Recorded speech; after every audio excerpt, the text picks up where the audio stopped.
अजीजों, आए देखें कि बाइबल में क्या लिखा है, ताकि आप किसी को नाराज ना करें। मैं बुराई में क्यों पड़ गया हूँ? क्या ये डॉक्टर सुआरेज़ बुराई से है? और जब मैंने इसे देखा तो मैं पहले ही घिरा हुआ था, जिसका मतलब है अब देखें कि खुदा का कलाम मिसाल 13:17 में क्या कहता है। शरीर कासिद बला में गिरफ्तार होता है। आप एक बुरे रसूल थे। आपने खुदा का कलाम देने के लिए किसी जरूरतमंद की तलाश नहीं की। किसी ने आपको पहले ही दे दिया था। कोई आपका दोस्त था, लेकिन आप किसी के दोस्त नहीं थे। इस नाकामी को ठीक करें।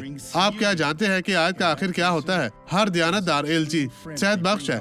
रसूल खुदा का सफीर है। एलची सेहत बख्श है। ये खुशहाली है, ये आजादी है। वो किसी से बात करता है। इस गवाही को देखकर मैं वापस आऊंगा। मैं तकरीबन 4 माह से अपनी टांगों में दर्द महसूस कर रही हूँ। बहुत दर्द होता है और कोई हरकत महसूस नहीं कर पाती हूँ।